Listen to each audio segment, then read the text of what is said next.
আমার আলাদিন, লিখেছেন জামিন ফুরকান। পর্ব ৮। আলাদিন, মাঝে মাঝে তুমি এমনভাবে কথা বলো যে আমার মনে হয়। ইরম নিজের কথাটা শেষ করতে পারল না। শব্দগুলো দ্বিধান্বিত হয়ে গলার ভেতর আটকে গিয়েছে। উদ্ভ্রান্ত দৃষ্টিতে সে দেখছে তার উপর ঝুঁকে থাকে সাইমনকে। তার আধো বলে শুনে সাইমন তার গলার পাশে পালস বরাবর আলতো আঙুলের চাপ দিয়ে ফিস ফিস করলো। কি মনে হয়? যে তুমি? হুম, আমি। তুমি আমাকে? ওয়া! জমে গেল সাইবান আর ইরাম উভয়ে। ক্রিবের শুয়ে থেকে ইজন একেবারে হঠাৎ করে চিৎকার দিয়ে কেঁদে উঠেছে। ছোট্ট হাত পা ছুড়ে এমনভাবে নাটকীয় ভঙ্গিতে কান্নাকাটি করছে যেন কষ্টে বুকটা ফেটে যাচ্ছে তার। ইরামের মাতৃ মস্তিষ্ক সজাগ হয়ে উঠল। ধাক্কা দিয়ে সাইবানকে নিজের উপর থেকে সরিয়ে ছুটে গেল সেই সন্তানের কাছে। দ্রুত ইজনের ছটফট করতে থাকা শরীরটাকে নিজের বুকে তুলে নিয়ে দোলাতে লাগলো। এই যে বাবাটা, এই যে আম্মু এখানে, কান্না কেন? ক্ষুধা পেয়েছে তোমার? পেটু ভরেনি? সাইমন কয়েক সেকেন্ড উপর হয়ে বিছানায় পড়ে রইল। তার হাতটা এখনো চাদর আঁকড়ে ধরে রেখেছে, ঠিক যেখানে কয়েক সেকেন্ড আগ অব্দিও ইরম শুয়েছিল। চাদর মুঠো পাকিয়ে ফেললো সে। চোখ মুখ কুচকে বিড়বিড় করে নিজেকে নিজে বোঝাতে লাগলো, কুল ডাউন, কুল ডাউন, কুল কুল কুল। পোটলাটাকে জানালা দিয়ে ছুঁড়ে ফেলানো যাবে না। পোটলা উঠতে পারে না। মাথা ঠান্ডা, মাথা ঠান্ডা। তামান্না ভাটিয়া, তামান্না ভাটিয়া। মনে মনে চোখতে লাগলো সাইমন। ইরাম ততক্ষণই ফিরে এদিকে হাত বাড়িয়েছে। সে পাম্প করে রেখেছিল, সেটা কোনোভাবে নিচে কিচেনে ফেলে এসেছে সকালের নাস্তা তৈরি করার সময়। নিজেকে নিজে মনে মনে খানিক অভিসম্পাদ করে এখন মেহমান হয়ে আসা ইজানকে বিছানায় উপর হয়ে তাকে সাইমনের পাশে রাখলো সে। একটু দেখে রাখো, আমি নিচ থেকে ফিরে নিয়ে আসি। এই 5 মিনিট। থম হয়ে রইল সাইমন। চোখ মিলে ইরামকে দ্রুত রুম থেকে বেরিয়ে যেতে দেখলো। তারপরই তার করুণ চোখ জোড়া এসে পড়লো ইজানের উপর। কান্নার বালাই নেই আর, তবে নয়ন দুটি অশ্রুতে ভিজে টলমল করছে। নাক টানছে আর অদ্ভুত ভঙ্গিতে সাইমনের দিকে তাকিয়ে আছে, যেন ভ্রুকুটি করছে তাকে। ভ্রু তুলে খানিকটা সময় তাকিয়ে থেকে খপ করে ইজানের গলায় হাত রাখলো সাইমন। নাজুক শরীরের অঙ্গ তো 2খানা আঙুলে সম্পূর্ণ জড়িয়ে গেল। পোটলা, তোর গলাটা 2 ইঞ্চির আর সাইরেন বাজাস 69 ইঞ্চির। তোর ভোকাল কর্ড নাকি টাইটানিকের হর্ন? টাইম মতো পোত করে বাজিয়ে দিস। সাইবান ইজনের ছোট্ট গলা আলতোভাবে আঁকড়ে শাসালো। বিনিময়ে ঘুমিয়ে উঠল সাইবান। ছোট্ট শিশুটি ভ্রু এমনভাবে কুঁচকে এলো যে পেটের উপর যার পর নাই বিরক্ত সে। এই চোপ, চোপ পাকা শাকে তুই চিনিস আমাকে? আমি তোর বিনাশ্রমে হয়ে যাওয়া বাপ, বুঝতে হবে মামা। এমনিতেই গলার শক্তি দেখে আমার দুনিয়া নাড়িয়ে ফেলেছিস, এবার চোপ। ঠাস। সাইবানের মুখটা এমনিতে একদিকে হেলে গেল। চোল ফাঁক হয়ে পড়লো কয়েক ইঞ্চি। মুখের কথা তার মুখেই আটকে রইল। কয়েক সেকেন্ড সে বুঝতেই পারলো না কি হয়েছে এই মাত্র। ইজনের ছোট্ট হাতটা সশব্দে আছড়ে পড়েছে তার বাম গাল বরাবর। সোজা বাংলায় বলা যায় থাপ্পড়।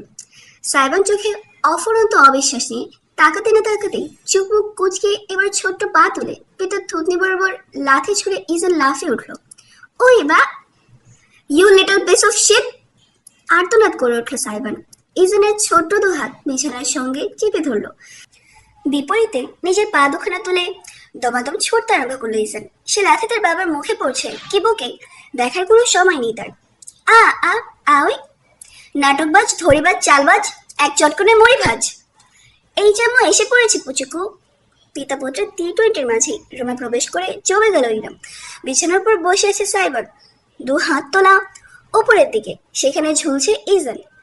ইজনের একটা পা এখনো সাইবানের ডান গাল বরাবর বসানো, আর সাইবানের হাত ইজনের মাথার অল্প বিস্তর চুলের মাঝে মুঠো করে রাখা। দুজনই থমকে গেল ইরামের কণ্ঠস্বর শোনার সঙ্গে সঙ্গে। ঘুরে তাকালো ওই অবস্থায়। ইরাম দৃশ্য দেখে হাসবে কি কাঁদবে ভুলে গেল। ট্যাপ ট্যাপ করে তাকিয়ে রইল শুধু। ইজানি সর্বপ্রথম নিজের আধো লাঠিটা পূর্ণ করে সাইবানের গালে ঠেকে কেঁদে উঠল। আয় ওয়া! ইরাম ছুটে এসে ছেলেকে কোলে নিল। দ্রুত ফিডারটা মুখে দিয়ে দোলাতে লাগলো।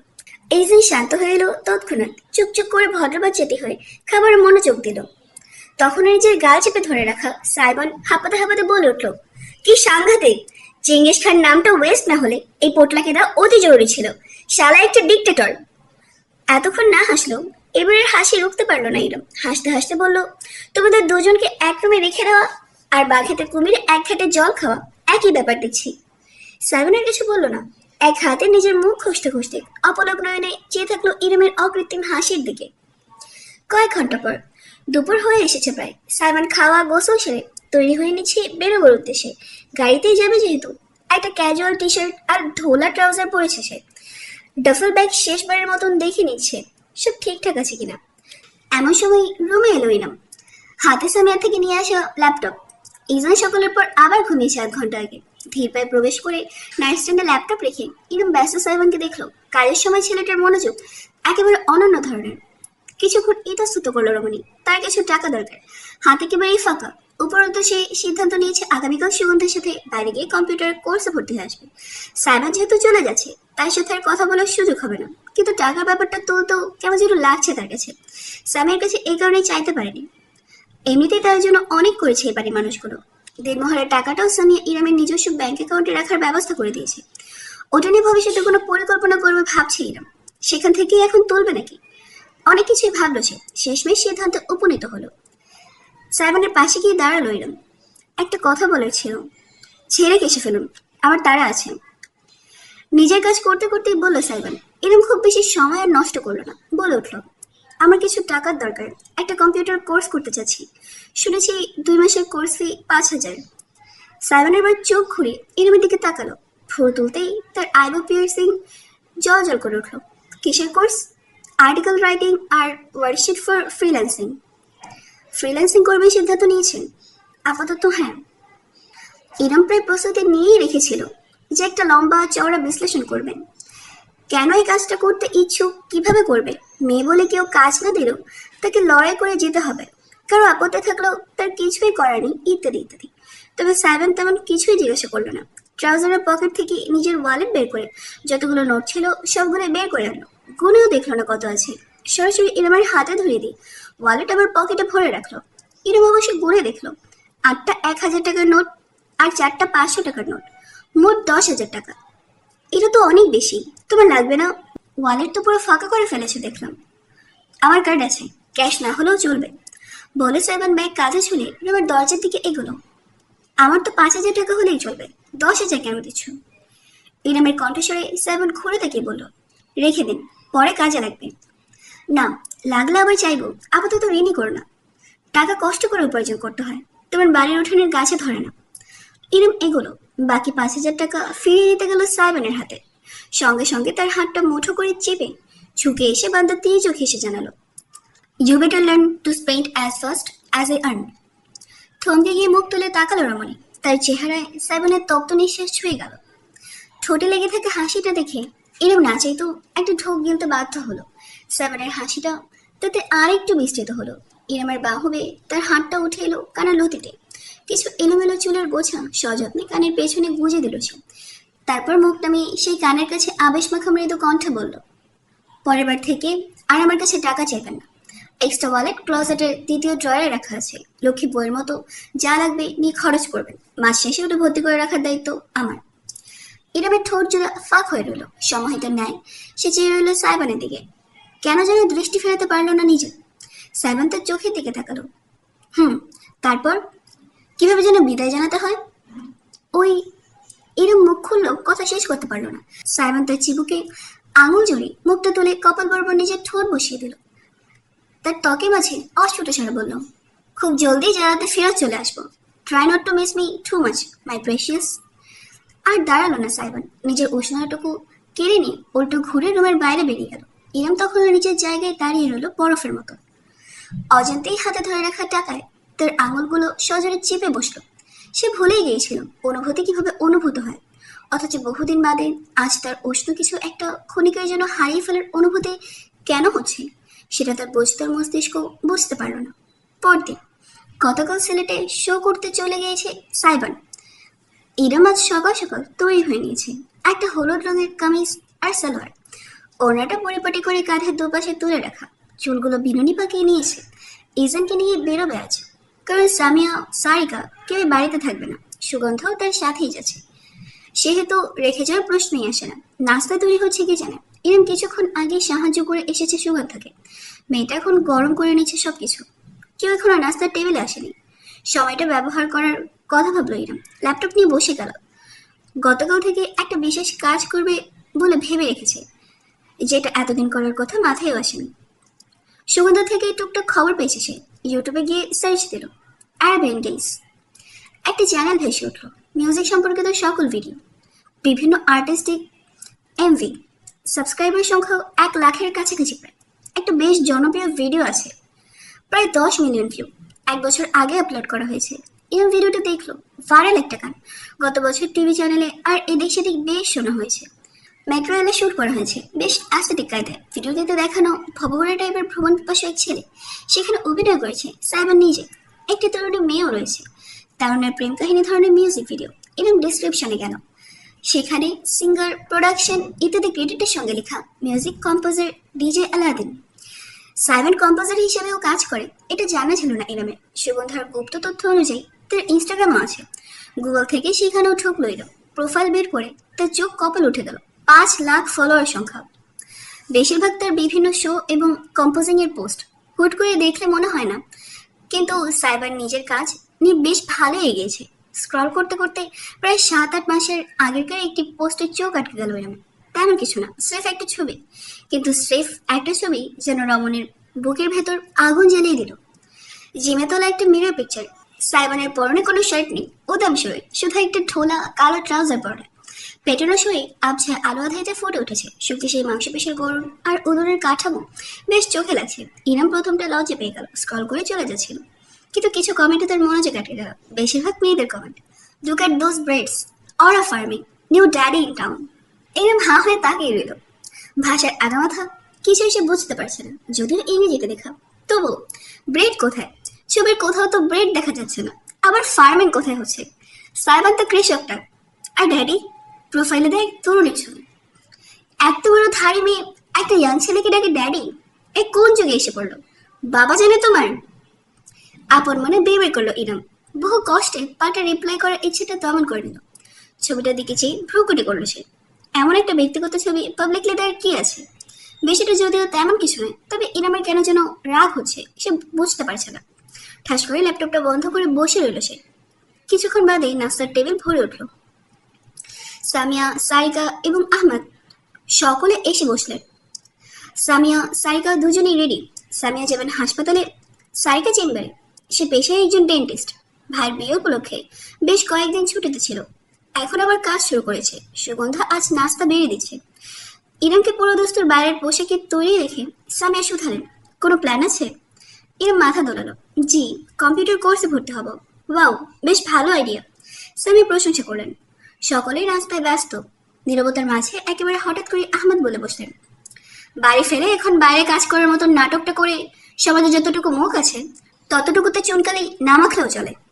পাউরুটি ছিঁড়ে মুখে তুলতে তুলতেও থমকে গেল ইরম। হতভম্ব হয়ে চেয়ে রইল শ্বশুরের দিকে। আহমদ নির্বিকার। সামিয়া রীতিমতো হাহাকার করে উঠলেন, মানে কি আহমদ? ভদ্র ভাষায় কথা বলো। বাড়ির মেয়ে কোনো কাজ করতে পারবে না? তুমি কি আদিম যুগের মানুষ? মেয়ে তো নয়, অনাকাঙ্ক্ষিত বউ। তো আমিও তো বাইরে কাজ করি, হসপিটালে রাত কাটাই। তুমি তো কোনোদিন আমাকে এমন কথা বলোনি। আহমদ বুঝিয়ে এক টুকরো তার ছেলে হাসি হাসলেন। ও তো আর ডক্টর নয়। মেয়ে মানুষ ডক্টর হলে আলহামদুলিল্লাহ, বাকি সব নাউজুবিল্লাহ। সত্যটা যত জলদি মাথায় ঢোকাবে ততই মঙ্গল তোমাদের। রাস্তা ধরে গাড়ি এগিয়ে যাচ্ছে। ড্রাইভারের পাশের সিটে বসে আছে সুগন্ধা, পেছনের সিটে ইরাম, তার কোলে ইজান চুপটি করে বসে নিজের হাতে ধরে একটা ছোট্ট খেলনা দিয়ে খেলছে। প্রায় অনেকটা পথেই গাড়ি চলল নিঃশব্দে। তারপর হঠাৎ মুখ খুলল সুগন্ধা, আপনি কিছু মনে করেন না আপা, আসলে বড় সাহেব লোকটা একটু অমনি। ইরাম ছেলের উপর থেকে চোখ সরিয়ে সুগন্ধাকে দেখল। ঠোঁটে হতে মৃদু হাসি মেখে বলল, মনে না করার মতন কাজ তো খালু করেননি। তবে আমি ফাঁকা বলাতে বিশ্বাসী নই। প্রতিবাদ হওয়া উচিত কাজের মাধ্যমে।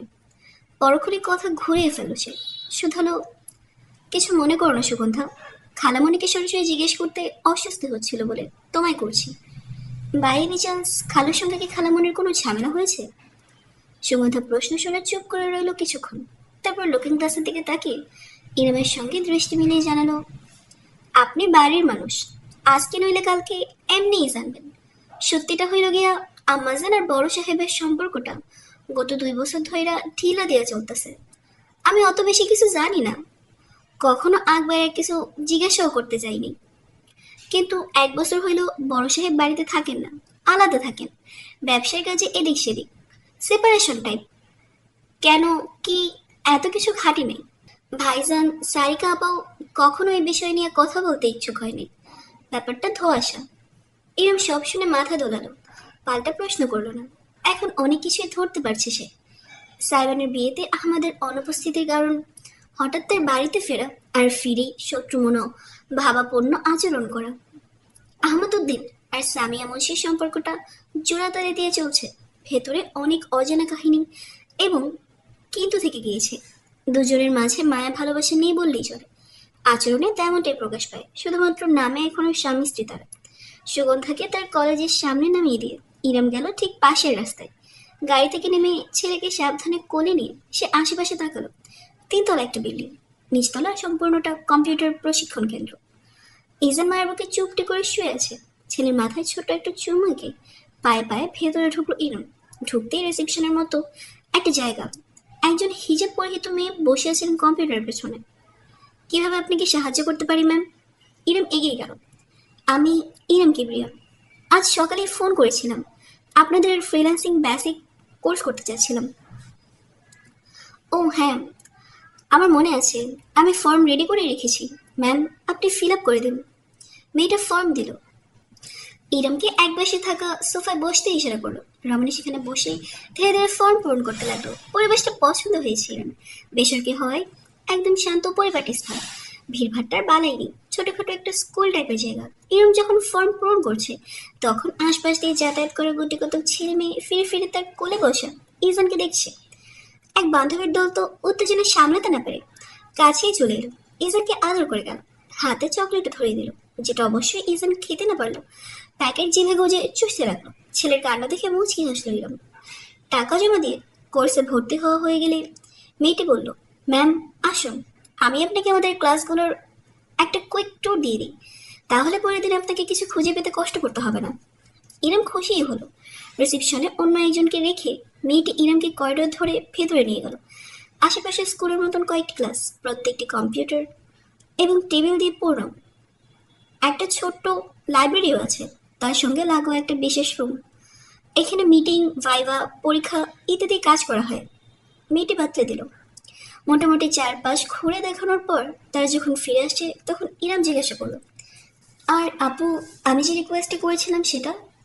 জি, বাচ্চাকে সাথে রাখার ব্যাপারটা। এই ডিমান্ড আমাদের কাছে আগেও এসেছে এবং আমি দুঃখিত, এই বিষয়ে কম্প্রোমাইজ করাটা কষ্টকর। আপনার সঙ্গে আরও অনেকে কষ্ট করবে। যদি তাদের সমস্যা হয়, তাহলে কর্তৃপক্ষ হিসেবে আমাদের দায়িত্ব সকলের সুবিধা অসুবিধা বিবেচনা করা। এরমের চেহারা ঝুলে পড়ল। ও আচ্ছা। মেয়েটি থেমে জানালো, তবে মানবিক দায়িত্ব কোন থেকে বিষয়টা বিবেচনা করা হচ্ছে, কারণ আপনার মতো আর অনেকেই আছে, কিংবা ভবিষ্যতেও আসতে পারে। আপনার বাচ্চা যদি অন্য কারো সমস্যার কোনো কারণ না হয়, তবে সেক্ষেত্রে বিশেষ বিবেচনায় কিছু ক্ষেত্রে উপস্থিতি রাখা যাবে। বাকিটা কর্তৃপক্ষের ফাইনাল সিদ্ধান্তের উপর নির্ভর করছে। সরি, আমি এর বেশি আর কোনো সাহায্য আপনাকে করতে পারছি না ম্যাম। এবার সামান্য হাসল এলাম। না না, যথেষ্ট করেছেন, থ্যাঙ্কস। তারা ফিরে এলো। করিডোর বেয়ে রিসেপশনের দিকে যাওয়ার সময় একদম শেষ ক্লাসটার দিকে অজান্তেই নজরপাত করলো এরা। বেশ কয়েকজন ছেলে মেয়ে কম্পিউটারের সামনে বসে আছে, আর একদম সামনে ডায়াসের ওপর দাঁড়িয়ে ডিজিটাল বোর্ডে কিছু একটা বুঝিয়ে যাচ্ছে শিক্ষক। লম্বা চওড়া এক পুরুষ, মেদহীন শরীর, জ্বলানো কালো শার্ট এবং ফর্মাল, চোখে হালকা ফ্রেমের চশমা, সামনে মুখে একটা মায়াবী ভাব, আত্মবিশ্বাসী উপস্থাপন। হাতে এসে বুঝিয়ে গেছে, জেন্টলম্যান অ্যান্ড লেডিস, আপনাদের আর্টিকেল ফিনিশ করার আর ঠিক 2 মিনিট বাকি আছে। আমি উপদেশ দেব, আপনার পয়েন্টগুলোর উপর ফোকাস করুন। সুন্দর লেখা এও লিখতে পারেন। আপনাদের মনে রাখতে হবে, অনন্য হতে হবে নিজের স্বকীয়তায়, ওকে? এরকম থেমে দাঁড়িয়ে খানিকটা সময় নিয়ে দেখলো। ক্ষণিকের জন্য মনে হলো এই লোকটাকে সে আগেও কোথাও দেখেছে, ঠিক, কিন্তু কোথায় ঠিক মনে করতে পারলো না। তাকে এভাবে তাকিয়ে থাকতে দেখে মেয়েটি পাশ থেকে ঝুঁকে জানালো, উনি আমাদের সবচেয়ে জনপ্রিয় এবং গুণী ট্রেনার, কায়সান রশিদি। ওনার ইউটিউব চ্যানেলে 1 মিলিয়ন সাবস্ক্রাইবার। সেখানেও উনি প্রোগ্রামিং, কম্পিউটার সম্পর্কিত টিউটোরিয়াল ভিডিও দেন। রশিদি? হ্যাঁ, এইবার নিশ্চিত সে। শোনা শোনা লাগছে, তবে হুট করে কিছুতেই মনে পড়ল না ইরামের সত্যিকারের স্মৃতিটুকু। সময় লাগবে। সে যখন দাঁড়িয়ে আছে, তখন হঠাৎ করে ক্লাসের ভেতরে থেকে কায়সান মাথা কাত করে তাকালো। ইরামের সঙ্গে চোখাচোখি হয়ে গেল তার। বিব্রত হয়ে পড়ল ইরাম, আর দাঁড়ালো না। দ্রুত উল্টো ঘুরে ছেলেকে নিয়ে হেঁটে চলে গেল। সে খেয়ালই করল না কায়সানের দৃষ্টি সে আড়াল হওয়া পর্যন্ত তাকে অনুসরণ করে গেল।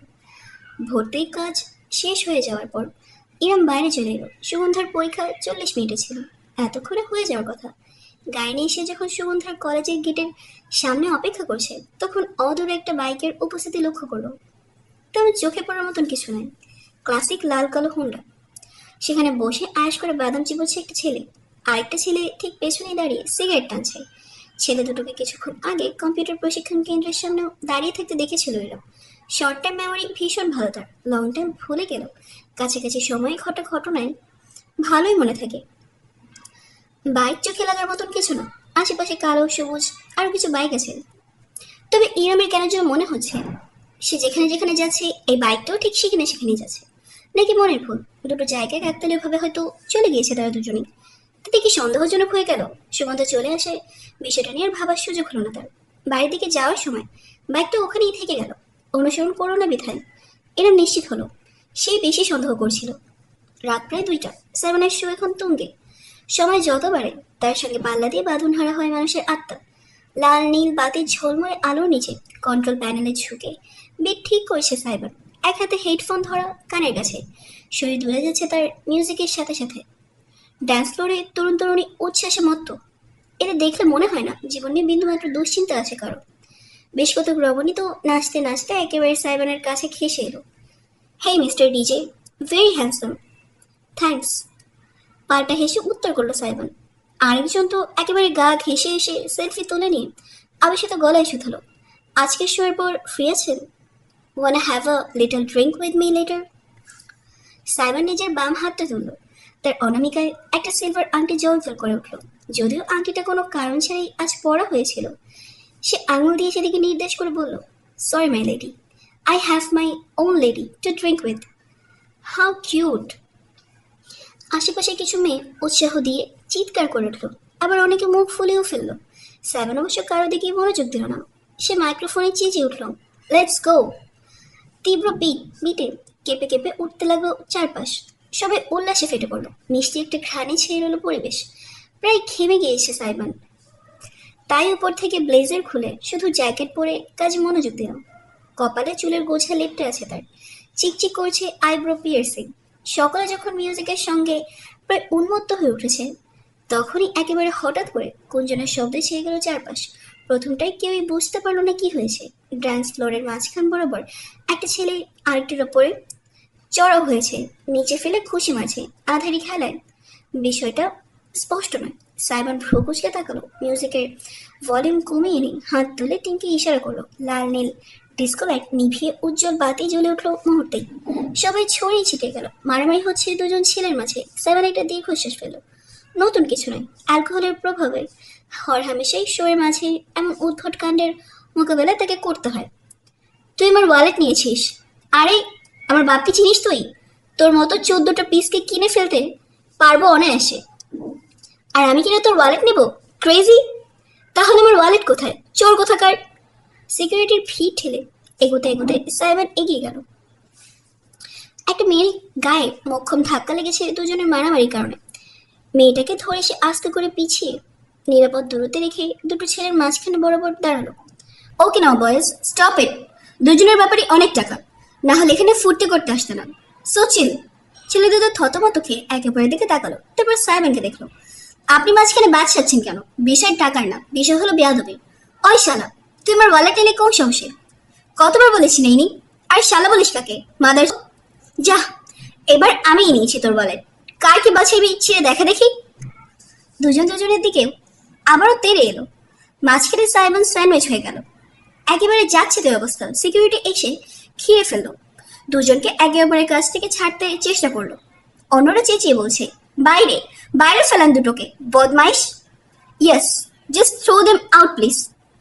পুরো মজাটাই মাটি করে দিচ্ছে। এই চরম বিশৃঙ্খলার মাঝেই সাইমনের পকেট থেকে ফোন ভাইব্রেট করে উঠল। জীবনে এই ফোন সে রিসিভ করবে না। ফোন পুরোপুরি সুইচ অফ করতে ভুলে গিয়েছে, তাই ফোন কেটে বন্ধ করার জন্য হাত তুলতেই সে থমকে গেল। সিকিউরিটি চেঁচিয়ে তাকে কিছু বলছিল, তবে সে হাত তুলে বলে উঠল, শশ। তারপরে সকলের উদ্দেশ্যে রীতিমতো গলা ফাটিয়ে হুঙ্কার দিল, everyone shut the fuck up right now. কেউ যদি আগামী 2 মিনিটের মধ্যে একটা টু শব্দ করেছে, তো পার্সোনালি তার ভোকাল কর্ডের ক্ষমতা দেখে নেব আমি। তার কণ্ঠস্বরে অদ্ভুত একটি জাদুকরী ক্ষমতা ছিল বোধহয়। সিকিউরিটি, চিৎকার চেঁচামেচি করতে থাকা মানুষ, এমনকি ঝগড়ার কারণ ছেলে দুটো অবধি জমে গেল। সাইমন সকলের মাঝখানে দাঁড়িয়ে ফোন রিসিভ করলো। Yes my precious. তার কণ্ঠস্বর এত নরম হয়ে উঠল যে আশেপাশে কেউ কোনো তালমেল না পেয়ে ড্যাপড্যাপ করে তাকিয়ে রইল শুধু। ফোনের ওপাশ থেকে ভেসে এলো ইরামের কণ্ঠস্বর। শো শেষ হয়নি? এই তো শেষের পথে। আপনি ঘুমান না এখনো? খুব বেশি মিস করছেন হাজব্যান্ডকে? হাজব্যান্ড শব্দটাতে একটা আলাদাই জোর দিল সাইবার। তেজক হাসি ফুটলো তার ঠোঁটে। ইরাম কিছুক্ষণ চুপ করে থাকলো, তারপর বলল, তুমি অনেক টায়ার্ড বোঝা যাচ্ছে, কথাবার্তার কোনো ঠিক ঠিকানা নেই। আপনি এসে ঠিক করে দিতে পারেন, মাইন্ড করবো না। নিয়ে তো যাওনি, জিজ্ঞেস করে দেখেছো যেতে চাই কি না? ও হাউ ক্রুয়েল অফ মি। আপনি হানিমুনে আসতে চান, সেটা আমাকে আগে বলবেন না? আলাদিন চেহারা দেখা না গেল সাইবার নিশ্চিত এখন ফোনের ওপাশে থাকা ইরামের গাল ধরে লালচে হয়ে উঠেছে। ও যে ওই শ্যামলা তোকে লালচে ভাবটা দেখলেই তার কেমন পাগল পাগল লাগে। ভাগ্যিস ইরাম কাছে নেই। তার কথাবার্তার ধাঁচ লক্ষ্য করে ইরাম বিষয় পাল্টে ফেললো। যাকগে, শোয়ের মাঝখানে ফোন রিসিভ করলে কিভাবে? আপনার জন্য শুধু আমার শো কেন, দুনিয়াটাও বিরতিতে পাঠাতে রাজি আছি। বুঝেছি, সিলেটে গিয়ে তোমার মাথা না আসলেই নষ্ট হয়ে গিয়েছে। বেশি বেশি চা খাওয়ার চেষ্টা করো চায়ের দেশে বসে, তাতে যদি মস্তিষ্কের জ্বরটা একটু খোলে। খিলখিল করে হাসলো সাইবার। মস্তিষ্কের জ্বরটা চটে আপনি পাকিয়ে গেছেন, এত সহজে খুলবে কি? ইরামের দীর্ঘশ্বাস ভেসে এলো। আশেপাশে কোনো শক্ত জিনিস থাকলে মাথাটা বাড়ি মেরে ঠিক করো। আর হ্যাঁ, শেষ হওয়ার সাথে সাথে সোজা হোটেলে গিয়ে রেস্ট নেবে, খাবে, তারপরে ঘুমাবে। আমি কালকে আর ফোন দেবো না, দিলে উল্টাপাল্টা কথাবার্তা বলা শুরু করবে। রাখছি। যথাজ্ঞা। পার্ট টাইম আম্মু, full time wifey. Good night. Bad night. আপনাকে ছাড়া আমার নাইট কখনো গুড হবে না। ফোনটা এবার সরাসরি কেটেই দিল ইরাম। সাইমন ঠোঁটে হাসি মেখে ফোনের স্ক্রিনের দিকে চেয়ে রইল। একেবারে জ্বালিয়ে ফেলেছে কয়েক মিনিটে। ফোন পুনরায় পকেটে ভরে মুখ তুলতেই সে ভরকে গেল। সকালে তখন একদম চুপ করে বাধ্য শিশুর মতো দাঁড়িয়ে তাকে দেখে যাচ্ছে। সাইমন বাঁকা হাসলো। হাহ, ওয়াইফি কামস ফার্স্ট। নাও কোথায় যেন ছিলাম আমরা? ও হ্যাঁ, ঝগড়া। Please continue. সিকিউরিটি। সাইমনের সঙ্গে ফোন কলটা অভাবনীয় ছিল। এখনো বুকের ভেতর ধুকপুক করছে ইরামের। ফোনটা কান থেকে নামিয়ে সামনে তাকাতেই সে অবাক হয়ে গেল। বিপরীত দিকে সোফায় বসে থেকে সামিয়া এবং সারিকা দুজনেই তার দিকে রীতিমতো হাঁ করে তাকিয়েছে। আজ এমনিতেই অনেকটা রাত হয়ে গিয়েছে। সামিয়া ফিরেছেন কিছুক্ষণ আগে। সারিকা নিজের কিছু ব্যক্তিগত কাজে ব্যস্ত ছিল। আর ইরাম রাতে তৃতীয়বারের মতো উঠে যাওয়ায় ইজানকে পুনরায় ঘুম পাড়িয়ে নিচে নেমে এসেছিল। তিনজন রমণী অপরিকল্পিত এক চায়ের আসরে বসে গিয়েছে। অতঃপর সামিয়ার চোয়াল ফাঁক হয়ে গিয়েছে। অপরদিকে সারিকার চোখ দুটো রসগোল্লার মতো বড় বড় হয়ে আছে। ইরাম একটা ঠোক গেল। কি ব্যাপার, তোমরা এভাবে তাকিয়ে আছো কেন? সারিকা ইরামের হাতের ফোনের দিকে আঙুল তুলে নির্দেশ করে অবিশ্বাস্য কণ্ঠে বলে উঠল, ওয়েট, সাই শোয়ের মাঝখানে ফোন অন রেখেছে? ও তোমার কল রিসিভ করেছে? দ্বিতীয় অবিশ্বাস্য বাক্যটি ছুটে আসলো সামিয়ার তরফ থেকে, যার পর নাই হতবাক তারা। তবে ইরামের কারণ উদ্ঘাটন করতে পারলো না। ফ্যালফ্যাল করে শাশুড়ি আর ননদের দিকে তাকিয়ে রইল। তারা তো অবাক কেন হচ্ছে, যেন সাইমন জীবনেও তাদের ফোন কল রিসিভ করেনি। আপু, আমার প্রচুর ক্ষুধা পেয়েছে, খেতে দিন প্লিজ। চুলের আগুনের তাপে রীতিমতো সেদ্ধ হয়ে যাওয়া ইরাম মুখ ঘুরিয়ে পেছনে তাকে বেশ অবাক হলো। রান্নাঘরের দরজার সামনে দাঁড়ানো কিশোর সাইমন। স্কুল ড্রেস পরনে, খয়েরি টাই টেনে ঢিলে করে রেখেছে। ধূসর শার্টের উপরে কয়েকটা বোতাম খোলা। স্কুল ব্যাগটা আলগোছে ঝুঁছে হাতে। ওড়না দিয়ে কপাল মুছে ইরাম বলে ওঠে, ব্যাপার কি, খালামণি বাড়িতে নেই? ডানে বামে মাথা নাড়ল সাইমন। সেমিনার 3 দিনের, খুলনায় গিয়েছে। ইরাম মুখ ফিরিয়ে আবার চুলের দিকে তাকালো। তার বুকটা চেপে এলো। কোচিংয়ের বেতন আগাম নিয়ে আজ সকালে চাল কিনেছে। আরেক চুলায় আলু সেদ্ধ হচ্ছে। গতকালে কিছুটা ডাল রয়ে গিয়েছে, এই দিয়ে ভাইদের খাইয়ে দেবে ভেবেছিল। একটা শুকনো ঠোক কিনলে সে।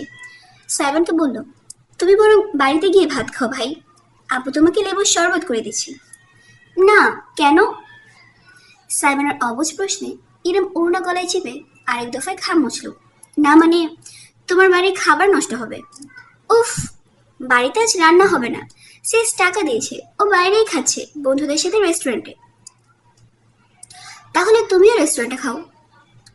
তবে ইরামকে পুরোপুরি উপেক্ষা করে সাইমন হঠাৎ তার পাশে এসে দাঁড়ালো। চুলের দিকে মুখ বাড়াতেই তার চোখ জোরে চকচক করে উঠল, যেন সোনার খনি পেয়েছে। আলু ভর্তা, ওয়াও, আমার ফেভারিট। আলু ভর্তা, ডাল আর একটা শুকনো মরিচ। কতদিন খাই না। ভাতের মার গালতে গালতে জমে গেল ইরম। সে জানে সাইবানের আলু ভর্তা মোটেও পছন্দ না। হরেক পদের তরকারির মাঝখানে সে কখনোই ভর্তার দিকে চোখ তুলেও তাকাবে না। ডালও খুব একটা খেতে দেখেনি কখনো। সে নাচেই তো ছেলেটার দিকে কিছুক্ষণ অপলক চেয়ে রইল। কত যেন বয়স হবে এখন ছেলেটার? 12-13। এর মধ্যে এত বুঝদার কবে হয়ে উঠলো? ইরমকে নিষ্পলক চেয়ে থাকতে দেখে সাইবান মাথা কাত করে ডাকলো, আপু। চোখ পিটপিট করলো ইরম। ভেজা ভেজা কিছু ঠেকলো চোখের করে। দ্রুততা দূর করে ইরম এবার ঠোঁটে মৃদু হাসি ফুটে বলল, ঠিক আছে, তুমি হাত মুখ ধুয়ে নাও, আমি খাবার দিচ্ছি। সাইবান হঠাৎ করে ইরমের কাছে এগিয়ে এলো। উচ্চতায় ছেলেটা তার কাজ সময়। কোনো কথা না বলে নিজের প্যান্টের পকেটে হাত ভরে সাইবান একটা টিস্যুর প্যাকেট বের করলো। সেখান থেকে টিস্যু বের করে হাত তুললো সে। দেখি দেখি। ইরমের কপাল ছুঁয়ে সে ধীরে ধীরে ঘাম মুছে দিল। অতঃপর গলার দিকটায় চাপলো, অতি যত্ন নিয়ে। বকবক করে বলল, এত গরম পড়েছে, নিজের যত্ন কেন নেন না আপু? আপনি অসুস্থ হয়ে পড়লে ভাইদেরকে কে দেখবে? বুকের ভেতর ঝড় উঠলো বুঝি ইরমের। বাবা চলে যাওয়ার পর শেষ কবে কেউ এভাবে তাকে আদর করেছে, তার জন্য চিন্তা করেছে, তো মনে করতে পারলো না সে। ঠিক কেউ করেনি, আর কোনোদিন করবে কিনা সন্দেহ। ইরমের কি হতো বলতে পারবে না। সাইবানের হাতটা সে চেপে ধরলো। মুচকে হেসে সেই হাত মুঠো করে ঝুঁকে তার আঙুলের উপর আলতো করে নিজের ঠোঁট ছুঁয়ে জানালো, এই যে তুমি যেন আমার যত্ন নিতে পারো, তাই নিজের যত্ন নিচ্ছি না, বুঝেছ? এবার লক্ষ্মী ছেলের মতো গিয়ে টেবিলে বসে পড়ো তো, আপু খাবার নিয়ে আসছে। আর 2 তলায় রাহাত ভাই আছে তোমার, ওকেও ডেকে দিও খেতে। সাইবান জল জলে নিষ্পাপ চোখ মেলে কয়েক পলক চেয়ে রইল ইরমের দিকে। অতঃপর তার ঠোঁটে বিস্তৃত একটা হাসি ফুটল, পবিত্রতম সুন্দরতম। এই যে যাচ্ছি আপু, আমাকে কিন্তু ডাল বেশি দেবেন। বলেই ব্যাগ ছুঁড়ে লিভিং রুমের সোফায় ফেলে সাইবান থুপথাপ শব্দ করে সিঁড়ি বেয়ে উঠতে লাগলো। রাহাত ভাই, ও রাহাত ভাই, খাবে না? কই রে? ঘুমের ঘরে ইরম স্বপ্ন দেখছিল নাকি স্মৃতি জগতে হারিয়ে গিয়েছিল অবচেতন ভাবে বলতে পারবে না। চোখ দুটো অজান্তে ভিজে উঠেছে তার। বদ্ধ পাপড়িতে চিকচিক করছে অশ্রুদানা। ঠিক এমন সময় ভাইব্রেশনের শব্দে ইরমের পাতলা ঘুমটা ভেঙে গেল। চোখ পিনে রীতিমতো লাফে উঠল সে। ভারী নিঃশ্বাস ফেলতে ফেলতে আশেপাশে তাকালো। ভোরের নরম আলো পর্দা গলে চুইয়ে পড়ছে ভেতরে, স্নিগ্ধ আবহাওয়া। বিছানায় ঠিক পাশেই শুয়েছে ইরমের কলিজের ধন। ঘুমে আচ্ছন্ন ইজেন। ছোট্ট শরীরটা মায়ের বুক ঘেঁষে পড়ে আছে, নিঃশ্বাস প্রশ্বাসের সঙ্গে ওঠানামা করছে। কি মায়া, কি কোমল! ইরম ছেলের দিকে চেয়ে রইল।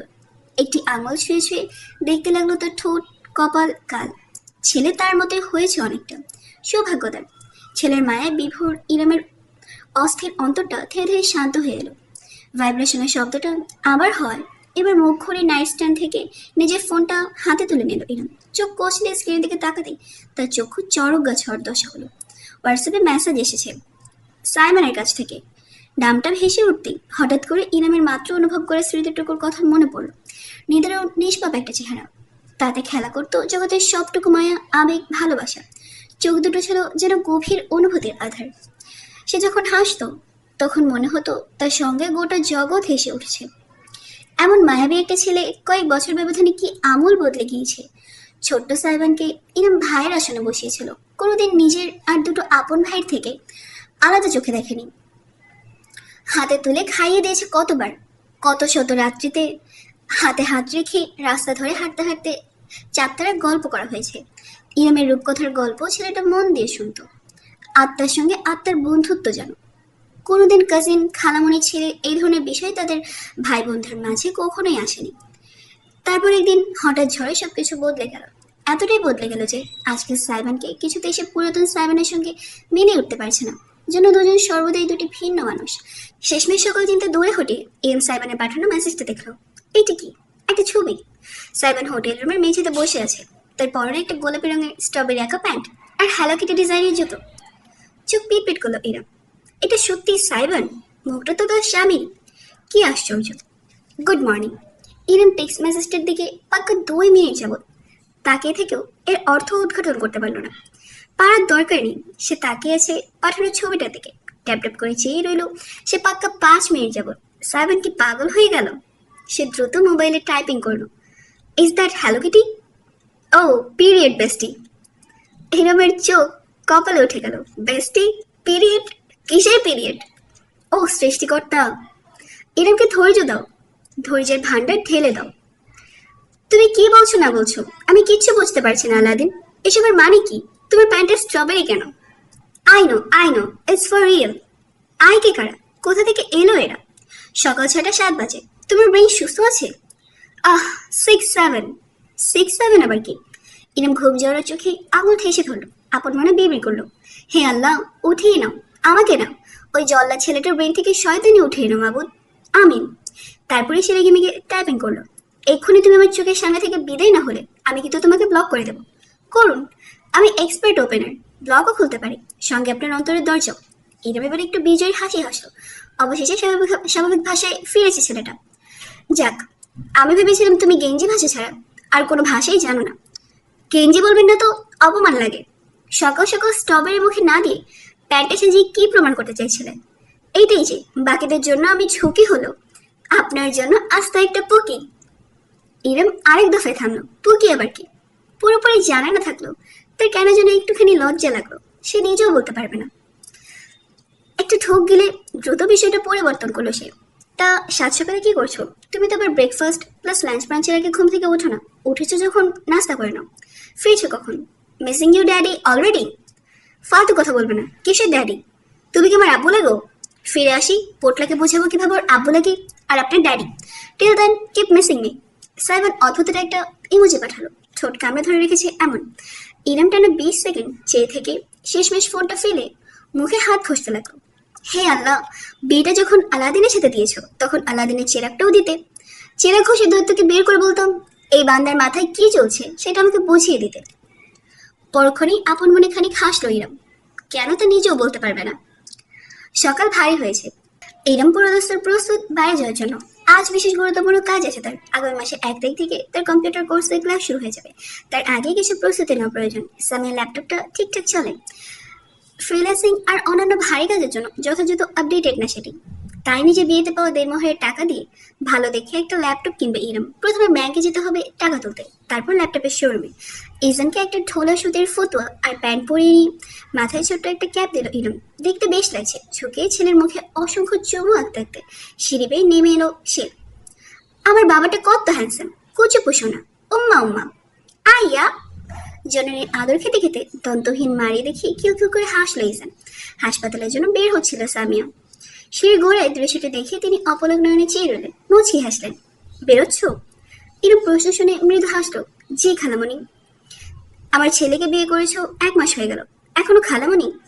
সামিয়া ভ্রুকুটি করলেন। ইরাম তাতে থমকে গেল। তার গাল জোড়া লালচে হয়ে উঠল। ওই মানে ইয়ে, স্বামীর মাকে কি বলে? শাশুড়ি। রাইট, কিন্তু তুমি তো আমার বউ না, তুমি আমার মেয়ে, মনে থাকবে? ইরামের বুকের ভেতরটা অসুতোয় পরিপূর্ণ হলো। মাথা দুলিয়ে হেসে এসে বলল, জি মনে থাকবে আম্মু। সামিয়া বাইরের দিকে হাঁটে দিচ্ছিলেন, তবে ইরামের ডাকটা শুনে বরফে পরিণত হলেন। শটান করে তাকালেন রমণীর দিকে। চশমার আড়ালে তার চোখ জোড়া বুঝে ছলছল করে উঠল। ঠোঁট জোড়া ফাঁক হয়ে রইল বিস্ময়। প্রায় ফিস করে তিনি উচ্চারণ করলেন, কি বলে ডাকলে আমায়? আরেকবার ডাকো তো। ইরাম ইজানকে বুকে চেপে দোলাতে দোলাতে আবারও ডাকলো, আম্মু। চোখ জোড়া বুঝে ফেললেন সামিয়া, যেন এই ডাকটা তাকে ধন্য করে ফেলেছে। চশমা খুলে টিস্যুতে দ্রুত চোখ মুছে নিতে নিতে তিনি জড়ানো গলায় বললেন, একদম ঠিক আম্মু। সরি, আসলে সাইবান সারিকা দুজনই আমার মম ডেকে অভ্যস্ত। একেবারে বাঙালি মায়ের ডাকের স্বাদটা পাই না বহুকাল। তুমি ডাকে একটু ইমোশনাল হয়ে পড়েছি। ব্যাপার না আম্মু, এখন থেকে আমি আপনাকে সবসময় এভাবেই ডাকবো। Thank you my child. ক্রন্দন মাখে এক হাসি উপহার দিলেন সামিয়া। এমন সুন্দর মুহূর্তে হলরুমে প্রবেশ করলো সারিকা। একটা আকাশি রঙের জর্জেটের শাড়ি পরে, বাহুতে ঝুলছে অ্যাপ্রন, অন্য হাতে লেদারের দামি লেডিস ব্যাগ। চেম্বারের জন্য যাচ্ছে সে। ধবধবে সাদা হিল জোড়ায় ঠক ঠক শব্দ তুলে এগোচ্ছে সে। সামিয়া মেয়েকে দেখে বললেন, সাইগা। সাইগা থামলো, মুখ ফিরে তাকালো জননীর দিকে। বলো, চেম্বারে যাচ্ছিস? হ্যাঁ। ইরামের সাথে যাও, ও ব্যাংক থেকে টাকা তুলবে। তোর চেম্বারের পাশেই তো অ্যাপেলের শোরুম, নিয়ে যাস। ভ্রু কুচকে ফেলে সাইকা। এক্সকিউজ মি মম, আমি অকর্মা না, কারো চাকরও না। যার কাজ তাকে করতে বলো। তাছাড়া ওনার বেস্ট ফ্রেন্ড সুগন্ধা কোথায়? সুগন্ধা কলেজে গিয়েছে, ইনকোর্স চলছে মেয়েটার। আমি হাসপাতালে যাচ্ছি, করিম বাজারে, ব্যাংকের কাজ, টাকা পয়সার ব্যাপার, একটা বাচ্চা করে। তুই যা, সেফটির দরকার আছে। সারিকা নাক মুখ কুচকে এমনভাবে ইরামকে দেখলো যেন দুনিয়ার সবচেয়ে বড় কোনো অকর্মণ্য মানুষকে দেখছে। তবে শেষমেশ সে মানা করলো না। ব্যাগ নাড়িয়ে তুড়ি বাজে ইরামকে বলল, তাড়াতাড়ি আসো মহারানী, আমার চেম্বার বসে থাকবেন আপনার জন্য। বলেই সে গটমট করে হাঁটা দিল। ইরম কিছুক্ষণ দাঁড়িয়ে থেকে শেষমেশ একটা নিঃশ্বাস ফেলে পিছু নিল সারিকার। কাজগুলো হতে 1 ঘন্টার মতো লাগলো। ব্যাংক থেকে টাকা তুলে গাড়িতে করে সারিকার চেম্বারের কাছে পৌঁছালো ইরম। সেম চেম্বার আর শোরুম রাস্তার এপার ওপার। শোরুমে ঢুকতেই তাদের বসার জন্য চেয়ার দেওয়া হলো। স্টাফরা বেশ মিষ্টি ভাষায় ইরমের সকল প্রয়োজন অনুযায়ী ল্যাপটপ মডেল দেখাতে লাগলো। আর 1 ঘন্টা যাচাই বাছাই শেষে ইরম স্থির হলো ম্যাকবুক এয়ার M3 মডেলে। 1,25,000-এর মূল্য শোধ করে জিনিসটা কিনতে যদিও তার ভীষণ অস্বস্তি কাজ করছে, তবু ভবিষ্যতের জন্য একটা শক্ত ভিত্তি দরকার। কাজের খরচাই করছে সে। নিজেকে বোঝালো তা। কাগজপত্র, বিল সবকিছু প্রস্তুত হয়ে গেলে ধীর পায়ে উভয় রমণী শোরুম থেকে বেরিয়ে এলো। বাইরে এখন দুপুর প্রায়। ব্যস্ততা বেড়েছে জনজীবনে। সূর্য মাথার ওপর কিরণ দিচ্ছে। রাস্তার সামনেই একপাশে ডাব বিক্রি হচ্ছে। দা দিয়ে ডাব কেটে বিক্রি করছে কিশোর বয়সী এক ছেলে। অন্য পাশে আবার ফল নিয়ে বসে হাঁক ডাক করছে ফেরিওয়ালা। সাইকেল চেম্বারটা চোখে পড়ছে অদূরে, খোলাই। ভেতরে খুব সম্ভবত এখন তার কোনো অ্যাসিস্ট্যান্ট আছে। সাইকেল ইরামের দিকে ঘুরলো। আপনি গাড়িতে করে চলে যান, এইটুকুই, কোনো বিদায় নেই। সোজা রাস্তার ওপাশের দিকে হাঁটা দিল সাইকা। প্রাইভেট গাড়ি ডাবের ভ্যান গাড়ির সামনেই পার্ক করা। ইরম এক হাতে ল্যাপটপের ব্যাগ আর অন্য হাতে ছেলেকে ধরে এগোলো। ইজান তার বুকে চুপটি করে লেপটে আছে, ঘুমে ঢুলো ঢুলো করছে। তবে ঘুমায়নি। শোরুমের মেয়ে স্টাফগুলো এতক্ষণ যাবত তাকে বিনোদনে রেখেছিল। এখন ক্লান্ত হয়ে গিয়েছে খেলতে খেলতে। ইরম ছেলের কপালে চুমু এঁকে চুপচাপ এগোলো গাড়ির দিকে। ঠিক এমন সময় দৃশ্যটা চোখে পড়লো তার। লাল কালো হোন্ডা বাইক, দুটো ছেলে। একজনের মাথায় হেলমেট, আরেকজনের মুখে মাঙ্কি টুপি জড়ানো। ইরমের জন্য ঘটনাটা স্লো মোশনে ঘটলো বুঝি। মায়ের মন সব থেকে সতর্ক। সেই সতর্কতা ইঙ্গিতে তার মস্তিষ্ক বুঝি সারা শরীরে দামামা পিটিয়ে দিল। লাল কালো বাইক। ঠিক একদিন আগে তাকে অনুসরণ করেছিল কম্পিউটার প্রশিক্ষণ কেন্দ্র অব্দি। সুগন্ধার কলেজেও একই ঘটনা। আর আজও সারিকার চেম্বারের সামনে সেই দুই বাইক, দুজন ছেলে। এই গরমে মুখে মাঙ্কি টুপি, অস্বাভাবিক, ভীষণ রকমের অস্বাভাবিক। বাইকটা তীব্র গতিতে এগিয়ে আসছে। ইভেন সিদ্ধান্ত নিতে বড় জোর 5 সেকেন্ডের মতো সময় পেল। তার হাত থেকে ল্যাপটপের ব্যাগটা ধপাস করে নিচে পড়ে গেল। দু হাতের মাঝে ইজানকে বুকের ভেতরে জাপটে ধরে উল্টো ঘুরে গেল সে। বাইকটা একদম তার কাছে। চালকের পেছনে বসা মাঙ্কি টুপি পরে ছেলেটা নিজের হাতে ধরে একটা বোতল থেকে তীব্র গতিতে কিছু স্বচ্ছ তরল ছড়িয়ে দিল ইরমের গায়ে। ছিটকে উঠল সবটা। অমোঘ পরিণতির জন্য নিজেকে প্রস্তুত করে ফেলল ইরম। সবকিছু তার শরীরে লাগুক, কিন্তু ছেলে যেন বুকের কোঠরিতে একদম সুরক্ষিত থাকুক। তবে স্রষ্টার ইচ্ছা ভিন্ন কিছুই। ঘটনার মাঝে আগমন ঘটল তৃতীয় ব্যক্তির।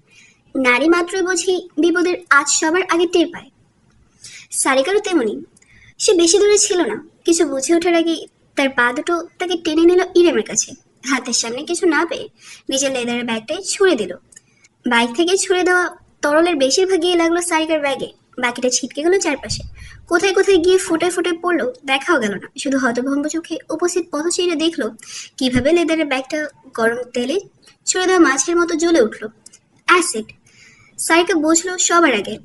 তবে এই 10 সেকেন্ডের মাঝে যা হওয়ার হয়ে গিয়েছে। আশেপাশের মানুষের চিৎকার চেঁচামেচিতে ভরে গিয়েছে চারপাশ। অস্ত্র লক্ষ্য ভ্রষ্ট হয়েছে দেখে বাইকের স্পিড বাড়িয়ে দিল। সেকেন্ডের মাঝে চলে যাবে লোক চক্ষুর আড়ালে। অসহায় নারী হয়তো তাদের কিছুই করতে পারবে না, তবে একজন ধ্বংসীময় ঠিকই করতে পারবে। এই সত্যিটা তাদের জানা ছিল না। ইরামের মাঝে কি তীব্র বিদ্যুৎ খেলে গেল সে নিজেও বলতে পারবে না। শটান ঘুরে দাঁড়িয়ে একপাশে থাকা ডাবের ভ্যানগাড়ির ওপর রাখা দাটা তুলে নিল সে। ইবলিশের অলাদ ঐশ্বরিক শক্তি ভর করলো বুঝি ইরামের মাঝে। বুমেরাঙের মতন দাটা ছড়ে দিল সে। ভারী ধাতব বস্তুটি বন বন করে ঘুরতে ঘুরতে গিয়ে বাইকের পেছনে বসে থাকা মাঙ্কি টুপি পরে ছেলেটার পিঠ বরাবর গেঁথে গেল। ছিটকে উঠল রক্ত, সঙ্গে চিৎকার, আহ! অথচ বাইক চালক নিজের আহত বন্ধুটির জন্য থামল না। ওই অবস্থায় দ্রুতি বাড়িয়ে রীতিমতো কয়েক পলকের ব্যবধানে রাস্তা কেটে ওপাশে হারিয়ে গেল তীব্র গতিতে। বহু দূর থেকে পেছনে বসে ছেলেটার পিঠে ভয়ানকভাবে গেঁথে থাকা ধারালো দা স্পষ্ট দেখা গেল, যতক্ষণ না আত্মাইরা সম্পূর্ণ চোখের আড়াল হয়ে গেল। সম্পূর্ণ ঘটনা ঘটল মাত্র 15 সেকেন্ডের ভেতর। অতপর এক অশৈলী পিনপত নীরবতা। বাকরুদ্ধ প্রত্যেকে, যেন সকলের মস্তিষ্ক বুঝে উঠতে হিমশিম খাচ্ছে সেকেন্ডের ব্যবধানে কি হয়ে গেল। ইরমের চোখে যেন আগুন ঝরছে, ফুসছে সে হিংস্র বাঘের মতন। অথচ তার দুঃসাহসে ভরা বুকের ভেতরটা ভেঙে খান খান হয়ে গেল জগতের সব থেকে ভয়ঙ্কর কান্নার আওয়াজে। ওয়া! ইরামের বুকে লেপটে থাকা ইজান তীব্র চিৎকারে বুঝি গোটা ধরিত্রী কাঁপিয়ে দিল। ভেতর থেকে আত্মা বেরিয়ে গেলে বোধ হয় মানুষ তেমনটাই অনুভব করে, যেমনটা ইরাম এই মুহূর্তে করলো। ঝট করে মুখ নামিয়ে তাকালো সে। ইজানের বাম কবজি লাচে বর্ণে ছেয়ে গিয়েছে। ধীরে ধীরে ত্বক পোড়ার মতো শক্ত হয়ে যাচ্ছে। ছটফট করে কাছে নাজুক শিশুটি। আমার আব্বু! ইজানের চাইতে দ্বিগুণ শক্তিতে চিৎকার দিয়ে কেঁদে ফেললো ইরম। চারপাশে ভিড় জমে গিয়েছে, চিৎকার চেঁচামেচি হাঁক ডাক। অথচ এত কিছুর মাঝেও ইরম শুধুই নিজের ছেলের ছটফট করতে থেকে নাজুক শরীরকে দেখে যাচ্ছে। কি করবে না করবে, কোথায় গিয়ে ঝাঁপ দিলে তার বুকের ধন রক্ষা পাবে সে মেলাতে পারছে না। এমন সময় দৌড়ে এলো সারিকা। আশেপাশে কয়েকজনকে উদ্দেশ্য করে এসে চেঁচিয়ে উঠলো, পানি প্লিজ, ঠান্ডা পানি কেউ জোগাড় করুন, কুইক। কয়েকজন দিক বিদিক হয়ে এদিক সেদিক ছুটে গেল। ইরাম ইজানকে নিয়ে মাটিতেই বসে পড়েছে হিতে হিত জ্ঞান শূন্য হয়ে। আমার বাবাটা প্লিজ, আম্মু সরি, আম্মু পারিনি, আম্মু তোমাকে ব্যথা পেতে দিয়েছি, আমার আব্বুটা। ঝরঝর করে অশ্রু ঝরছে ইরামের। ইজানের গগন বিদারী চিৎকার জননীকে একটু একটু করে ভেঙে চুরমার করছে। একজন পানির বোতল নিয়ে এসে পড়লো। সারিকা ইরামের পাশে বসে বোতলের ছিপি খুলতে খুলতে বলল, আরে মেয়ে, এটা কাঁদার সময় না, ওর হাতটা ধরুন, সাবধানে, আমি পানি ঢালছি। ইরাম দ্রুত মাথা দুলিয়ে ইজানের ক্ষত হয়ে যাওয়া হাতটা ধরলো। সারিকার লালচে ত্বকের ওপর পানি ঢালতে লাগলো এক নাগারে। আ উয়া, এই তো, এই তো আব্বুটা, আম্মু আছি এখানে। ছটফটিয়ে কাঁদতে লাগলো ইজান। ইরাম ছেলের মুখটা বুকে চেপে দোলাতে লাগলো। আরো দুজন পানির বোতল জোগাড় করে এনেছে। সারিকা দুটোই নিজের হাতে নিল। তারপর শটান উঠে দাঁড়িয়ে ইরামকে টেনে তুললো। জলদি হসপিটালে যেতে হবে, চলুন চলুন। ড্রাইভার প্রস্তুত ছিল, ইঞ্জিনও চালু করে রেখেছে। ইরাম ছেলেকে নিয়ে ছুটে গাড়িতে উঠে গেল। সারিকা মাটিতে পড়ে থাকে ম্যাকবুকের ব্যাগটা তুলে হন্তদন্ত হয়ে ছুটলো। গাড়িতে চেপে বসতেই ড্রাইভার গতি বাড়িয়ে চলতে আরম্ভ করলো। হাসপাতাল অব্দি সমস্ত রাস্তাটা সারিকা ইজানের হাতে পানি ঢেলে গেল। এত সব দৃশ্যের মাঝে কারো চোখে পড়লো না যে দৃশ্যটা, সেটা হলো অদূরে সাইকেল নিয়ে দাঁড়িয়ে থাকা ইহান, ইরামের কিশোর ভাইটা। এখানে এসেছিল কলেজের একটা ক্লাস মিস দিয়ে। গতকাল ইরাম তাকে ফোন করে বলেছিল আজ ল্যাপটপ কিনতে যাবে। যেহেতু ইলেকট্রনিক্স সম্পর্কে ধারণা নেই, তাই ইহানকে সাথে নিতে চেয়েছিল। কিন্তু ইহানের প্রথম ক্লাসে টেস্ট থাকায় পরে পড়াশোনা করতে বলেছিল। আজ সকালে টেস্ট শেষ করে পরে ক্লাস ছেড়ে ওই বাড়িতে গিয়ে করিমের কাছ থেকে সে জেনেছে সাইকেলের সাথে চলে গিয়েছে ইরাম।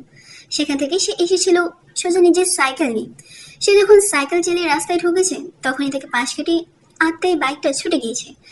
ইহান এক লম্হা সময় পেল সিদ্ধান্ত গ্রহণের জন্য।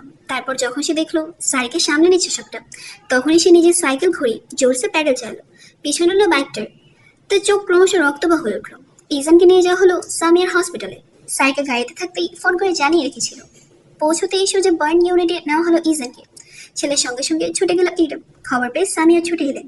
তার পরিচিত কলিগদের অনুরোধও করতে হলো না। সামিয়ার নাতি জেনে সবাই কাজে লেগে পড়লো মুহূর্তেই। বিছানায় শুয়ে ইজানের ক্ষত হয়ে যাওয়া হাতটা পর্যবেক্ষণ করছেন ডক্টররা। সামিয়া ভেতরে আছেন সবকিছু তদারকি করতে। ইরাম রুমের বাইরে দাঁড়িয়ে শুধু ছেলের তীব্র কান্নার শব্দ শুনতে পাচ্ছে। শরীর কাঁপছে তার। এখনো মনে হচ্ছে সবটা ভীষণ রকমের দুঃস্বপ্ন। সারিকা উদ্ভ্রান্ত হয়ে বারবার রুমের সামনে গিয়ে পায়চারি করছে। মেয়েটাও অশান্ত হয়ে উঠেছে একটা নিষ্পাপ বাচ্চার নিদারুণ কষ্টের সামনে। ইরাম দেয়াল ঘেঁষে থাকা চেয়ারে বসে নিজের মাথা চেপে ধরে রাখলো। অক্সিজেনের সংকট বুঝি শরীরে এমনভাবে হাঁপাচ্ছে সে। চোখের সামনে জগৎটা বুঝে দুলছে, দৃষ্টি ঝাপসা, অশ্রুর কোনো বিরতি নেই। ইরাম খেয়ালও করলো না কখন করিডোর বেয়ে বেশ কত পদশব্দ শোনা গেল। শুধু সারিকার আওয়াজ কানে আসলো। মিশের, সারিকার স্বামী এবং সাইমনের দোলা ভাই মিশের ইকবাল দ্রুত ছুটে এলো। হাঁপাচ্ছে সে, বোঝা যাচ্ছে খবর পেয়ে দৌড়ে এসেছে। কি ব্যাপার, কি হয়েছে, বাবু কেমন আছে? সাইকার স্বামীর কাছে কি মাথা নাড়ল। বলতে পারছি না, মম আছে ভেতরে, ডক্টররা এখনো অবজার্ভ করছে। মিশের সারিকাকে নিজের বুকে আঁকড়ে নিল, নিজেকে শক্তভাবে ধরে রাখলো। সাইকা আসলেই ঘাবড়ে গিয়েছিল। স্বামীর উষ্ণমুখে নিজেকে খুঁজে পেয়ে সে চোখ বুজে ফেলল। নিজেকে শান্ত করতে চাইল। স্ত্রীর মাথায় হাত বোলাতে বোলাতে মিশের রাগান্বিত কণ্ঠ বলে উঠল, দিনে দুপুরে এটা কি ধরনের ক্রাইম? কারা করেছে এই কাজ? কেন, কি সমস্যা ওদের ওই দুধের বাচ্চাটার সাথে?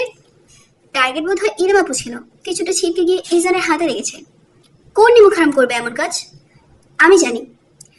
অপর একটি কণ্ঠস্বরে সকলে জমে গেল। ছট করে ফিরে তাকালো। করিডোর বেয়ে ছুটে আসছে ইহান। সে এসেই থপাস করে ইরামের সামনে হাঁটু মুড়ে বসে বোনকে শক্তভাবে জড়িয়ে ধরল। আপু, তুমি ঠিক আছো? তোমার কোথাও লাগেনি তো? দেখি দেখি কোথাও কষ্ট হচ্ছে। ইরামা তখন যাবৎ নিজের আলাদা একটা ঘোরের মাঝেই ছিল। তবে ভাইকে কাছে পেয়ে খপ করে তার কাজ জোড়া খামচে ধরল সে। রীতিমতো পাগলের মতো উদ্ভ্রান্ত নয়নে সে তাকালো ইহানের দিকে। তুই তুই জানিস কি? বল আমাকে এক্ষুনি। কিভাবে জানিস? কে ওর কলেজে হাত দিয়েছে? বল। অরণ্য। মাথা ঝাঁকালো ইহান। বক্তিয়ার। ইরামের ভ্রু কুঁচকে গেল।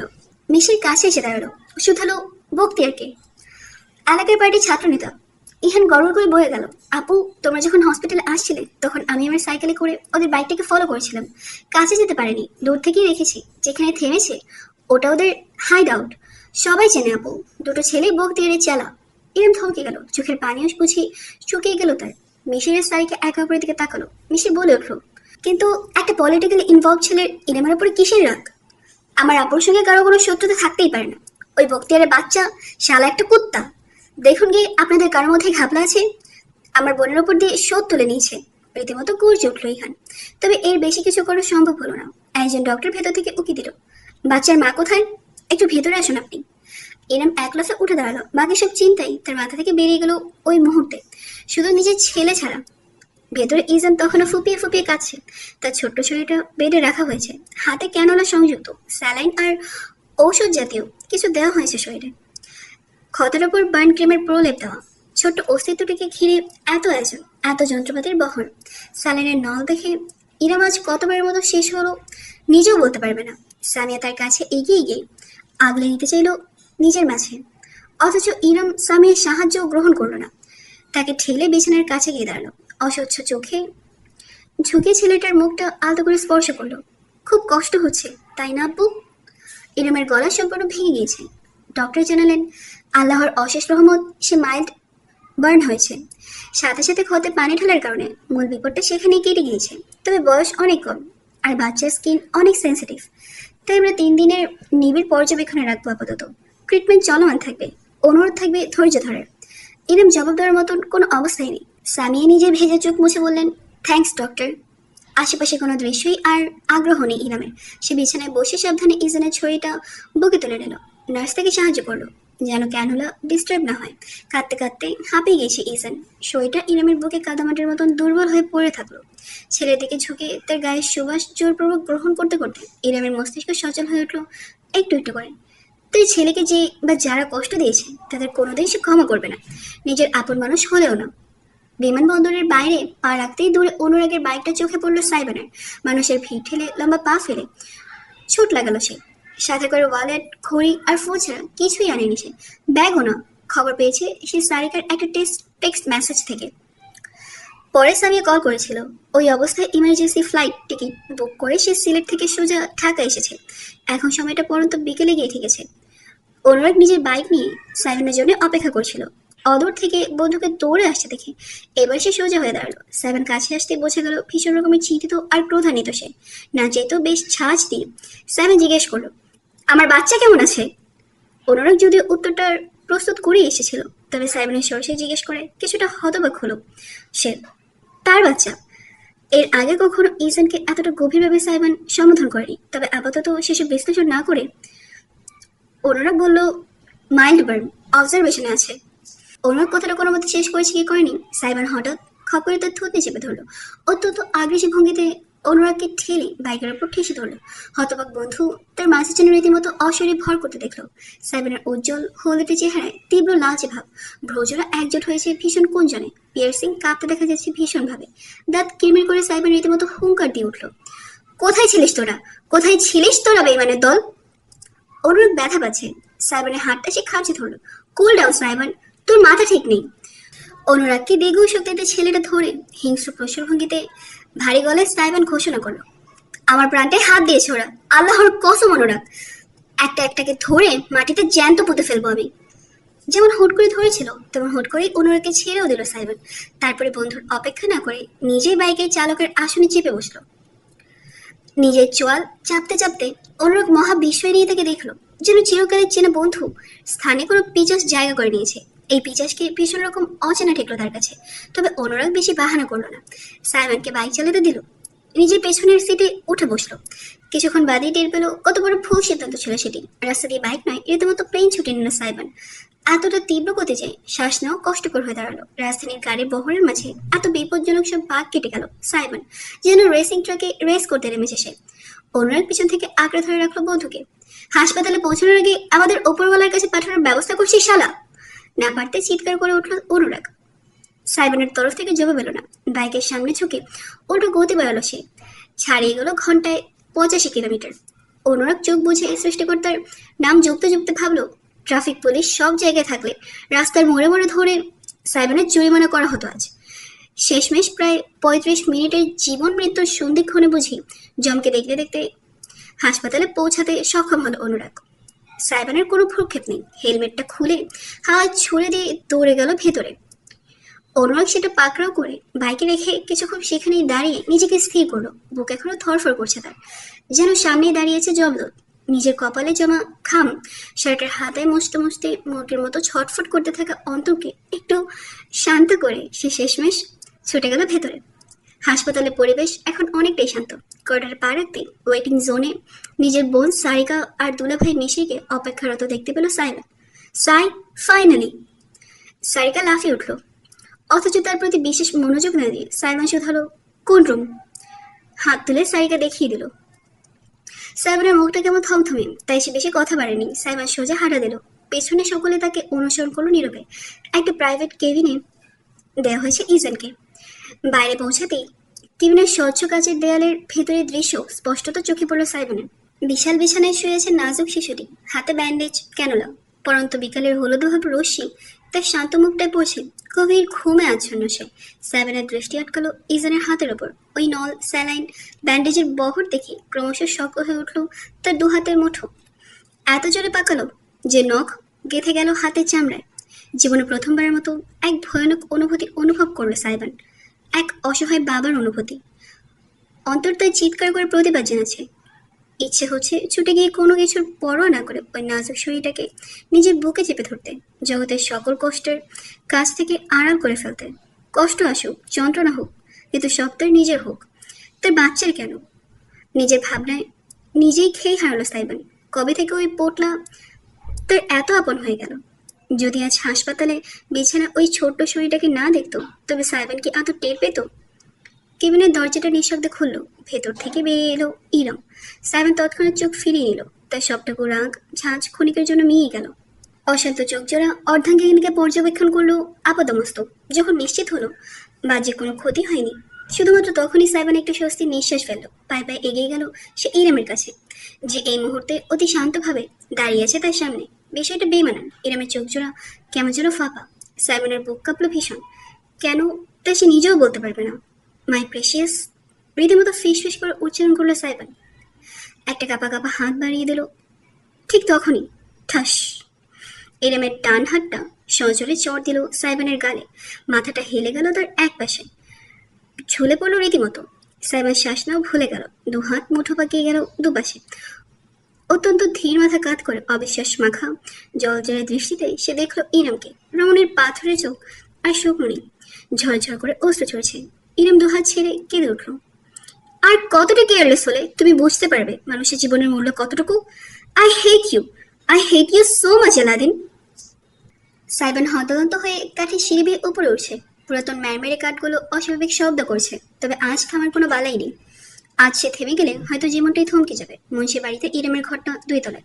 একদম বারান্দা ঘেঁষে ছোট্ট একটা রুম। সাইমনের দম বন্ধ করে জীবনের একটিমাত্র শান্তির আশ্রয়। ছুটতে ছুটতে সদ্য 18তে পা দিয়ে সাইমন গিয়ে পৌঁছালো ইরামের রুমে। রুমটা অন্ধকারাচ্ছন্ন। লাইট জ্বালানো হয়নি বিধায় কেমন গুমট হয়ে আছে। বাইরের রাস্তার লাইটের মৃদু আলো এসে ভেতরটাকে কেমন বিষণ্ণ করে তুলেছে। ঘরের সীমিত আসবাব এবং তৈজসপত্র পরিপাটি করে রাখা, কোথাও কোনো হেরফের নেই। পাগলা ঘোড়ার মতো ছুটতে থাকা হৃদযন্ত্র সামলে সাইমন ভেতরে ঢুকলো। অন্ধকারে চোখ শুয়ে আসার পর দৃশ্যটা নজরে এলো তার। বিছানার উপর একটি ছায়ামূর্তি। এই গরমের মাঝেও গায়ে কাঁথা জড়িয়ে মরার মতন পড়ে আছে। ওটা ইরামি। বুঝতে স্পর্শের প্রয়োজন নেই সাইমনের। ওই অস্তিত্বের ঘ্রাণটুকু তার ভীষণ চেনা। ইরাম আপু! হাঁপাতে হাঁপাতে ফিস ফিসিয়ে উচ্চারণ করলো সাইমন। ধীর পায়ে প্রবেশ করলো ভেতরে। কোনো নড়চড় নেই। আরেক দফায় ডাকলো সে, আপু! এবার সে মনে নড়াচড়া লক্ষ্য করা গেল।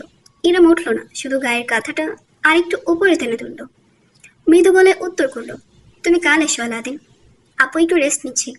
আপু, আপনার সাথে আমার জরুরি কথা আছে, প্লিজ। সবসময় ইরামের কথা ভীষণভাবে মান্য করলেও আজ সাইমন কিছুই শুনল না। আজ পিছিয়ে যাওয়া যাবে না, কিছুতেই না। রুমের লাইট অন করে দিল সে। ইরাম কাঁথা ছড়িয়ে উঠে বসলো। চোখ মুখ কুচকে অনেকটা বিরক্তি এবং চাপা ক্ষোভ নিয়ে দেখলো সাইমনকে। ছেলেটার মুখটা কেমন চুপসে আছে, হলদেটে চেহারায় কেমন উদ্ভ্রান্ত ভাব, আতঙ্কিত অভিব্যক্তি। আমায় একটু বলে দিন না, আমি এখন কি করব? আমার কিছুই ভালো লাগছে না। ইরাম নিজের কপাল ঘষল। একটা দীর্ঘশ্বাস ফেলে শেষমেশ বলল, সেই এক কাহিনী আলাদিন। আর কতদিন গোল গোল ঘুরতে থাকবে তুমি? প্লিজ আপু বলছি তো, তুমি যাও, আমি পরে তোমার সাথে কথা বলবো। না, আজকেই। আপু আপনাকে আজকে এই মুহূর্তে আমার কথা শুনতেই হবে। আমি আপনার ভাই না? আমি আপনার কাছে রাহাত ইহানের মতন গুরুত্বপূর্ণ না? ওরা আসলেও কি আপনি একই কথা বলতেন যে কালকে আসো? সাইবান হঠাৎ করে দিগ্বিদিক জ্ঞান শূন্য হয়ে চেঁচিয়ে উঠল। ইরামও ঝট করে রেগে গেল। এই ছেলেটা তার সঙ্গে এমন কেন করছে? বিছানা ছেড়ে শটান উঠে দাঁড়ালো সে। কি বললে তুমি? ওর সাথে নিজের তুলনা দিচ্ছ? কোনোদিন তোমাদের মধ্যে আমি পার্থক্য করেছি Aladdin? You know what? Yes, তুমি আমার ভাই না, তুমি আমার কাজিন। নাও গেট লস্ট। ক্ষণিকের জন্য জমে গেল সাইবান। তার মায়াবী কালো চোখ জোড়া টলটলে হয়ে উঠল অশ্রুতে। ইরাম তার দিক থেকে মুখ ফিরিয়ে নেওয়ায় চোখে দেখতে পেল না কিছুই। জানালার কাছে গিয়ে দাঁড়ালো রমণী, একটা ফ্যাকাশে হলদেটে কামিজ পরনে। বোঝাই যাচ্ছে বহুদিন যাবৎ যত্ন সহকারে ব্যবহার করা হচ্ছে। আপু, আপনি ভীষণ স্বার্থপর। একেবারে হঠাৎ করে হুঙ্কার দিয়ে উঠল সাইবান। তার কথার বিপরীতে সবসময় শান্তভাবে মোকাবেলা করলেও আজ ইরামও পাল্টা ঝাঁঝ নিয়ে বলল, হ্যাঁ আমি স্বার্থপর। এটা আজকে বুঝেছো তুমি? I am selfish Aladdin, too much selfish. Right, আপনি শুধু সবসময় নিজের চিন্তাই করেন, নিজের ভাইদের চিন্তাই করেন। বাকি দুনিয়ার মানুষ গোল্লায় যাক, আপনার কিছু যায় আসে না। ওরা সকলে আপনার আদরের, সকলে আপনার কাছের। শুধু আমি কোনোদিন আপনার আপন কেউ হতে পারলাম না। আমার জন্য কেউ ভাবে না, আপনিও না। You are fucking pathetic and you are an attention seeking immature. তুমি আমার চোখের সামনে থেকে দূর হয়ে যাও এক্ষুনি। ইরাম আপু, প্লিজ একবার আমার কথাটা শুনুন। চোখের সামনে থেকে দূর হতে বলেছি তোমাকে। দেয়াল ঘেঁষে থাকা সোফায় বসে আছে সাইবান। তার হাত দুটো কপালে ঠেকানো, কুড়োই হাঁটুর ওপরে চোখ জোরে বুঝে আছে। দগদগে ঘায়ের মতন লেপটে থাকা স্মৃতিগুলো আজ তাকে ভীষণ জ্বালাতন করছে। সেই দিনটার কথা স্মরণে আসছে, যে দিনটার পর সে আর কখনো ইরামের দুয়ারে গিয়ে দাঁড়ায়নি। তার জীবনের শ্রেষ্ঠ আশ্রয় সেদিন তার কাছ থেকে কেড়ে নেওয়া হয়েছিল। আজ বোধহয় সেই ঘটনার পুনরাবৃত্তি ঘটল নতুনভাবে। সাইবানের একটুও ব্যথা লাগেনি।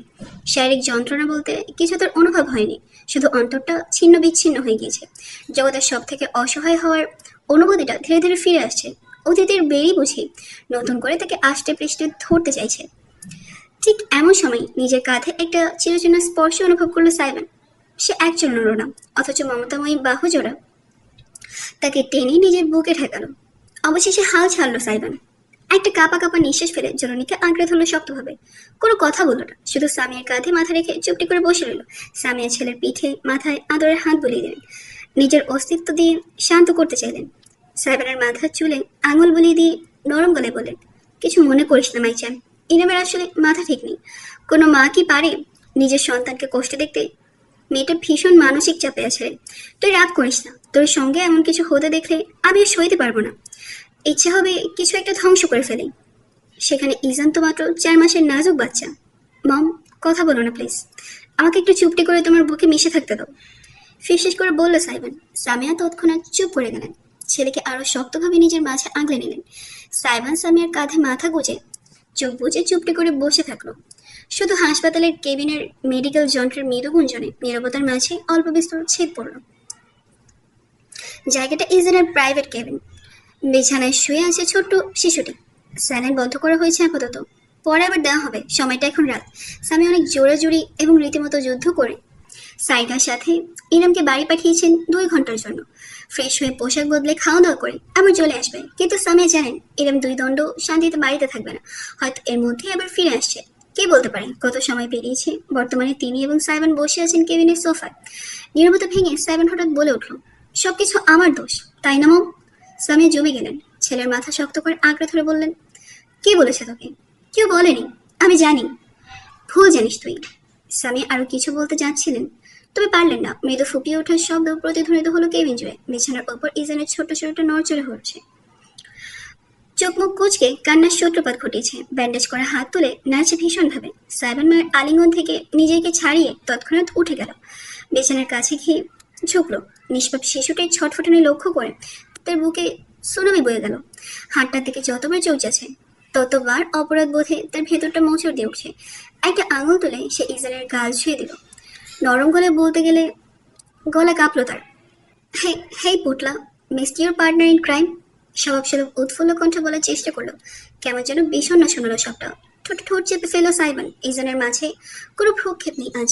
অন্যান্য সময়ের মতো চোখ মেলে তাকে দেখছেও না, শুধু ফুপিয়ে যাচ্ছে। বোঝা যাচ্ছে কষ্ট হচ্ছে তার। সাইবানের চোখ জোড়া চকচকে হয়ে উঠল। অনিশ্চিতভাবে হাত এদিক সেদিক বাড়ালেও সে ঠিক বুঝে উঠতে পারল না কি করবে। কি করলে ইজন শান্ত হবে? আপু, ইরাম আপুকে ডাকো। মম মম আপুকে। তুই পারবি, সাইবান বিভোর হয়ে বলছিল, কিন্তু সামিয়া তার পিঠে হাত রেখে সেই কথা থামিয়ে দিলেন। আশ্বাস বললেন, তুই ওর বাবা সাইবান। বাবা শব্দটা বুঝি কুত্তে খেল সাইবানের হৃদয়ে জুড়ে। সামিয়া সবটাই লক্ষ্য করলেন। অভিজ্ঞ ভঙ্গিতে তিনি পরিস্থিতি সামলাতে চাইলেন। জিজ্ঞেস করলেন, তুই কখনো ওর সাথে স্কিন টু স্কিন ট্রাই করেছিস? সাইবানের ভ্রু কুচকে গেল। Skin to skin? সেটা কি? মৃদু হাসলেন সামিয়া। বিছানার কাছে গিয়ে বসলেন। অত্যন্ত সাবধানে ছটফট করতে থাকা ইজনকে সাবধানে তুলে নিতে নিতে ব্যক্ত করলেন, স্কিন টু স্কিন হলো বাচ্চার সঙ্গে বাবা মার বন্ডিং এর জন্য একটা দারুণ পদ্ধতি। একটা নির্দিষ্ট সময় সরাসরি ত্বকের সঙ্গে ত্বকের স্পর্শ, মানে বাচ্চাকে বুকে ধরে রাখা বা জড়িয়ে ধরে শুয়ে থাকা।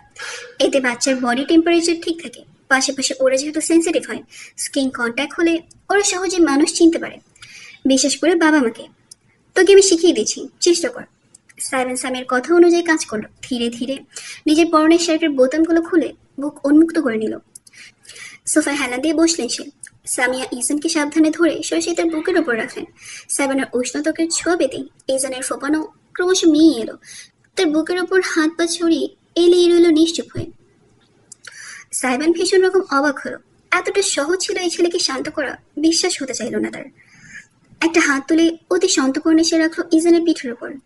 আ আরামবোধক এক কোঙানি তুলে চোখ বুজে ফেলল ইজান। সাইবানের চোখ জোরে প্রসারিত হলো। তাতে জল করে উঠল অব্যক্ত কিছু। পরক্ষণে তার বিষণ্ণ চেহারা এক মায়াবী হাসি ফুটল। সাইবান অব্দি অবাক হয়ে গেলেন। মনে হলো কত বছর যাবৎ ছেলেকে তিনি এভাবে হাসতে দেখেনি। সাইবান ইজানকে নিজের বুকে আরো ঠিকঠাকভাবে শুয়ে আগলে ধরে রাখলো। এক হাতে তার পিঠ আলতোভাবে চাপড় দিয়ে দিতে লাগলো। স্বামী একটা ঠোক গেলেন। তার চোখের কোণে কেন যেন অশ্রু জমছে জানে না। তাই দ্রুত বলেন, আমি একটু বাইরে ডক্টরদের সাথে কথা বলে আসছি, তুই থাক ওর সাথে। তিনি আর দাঁড়ালেন না।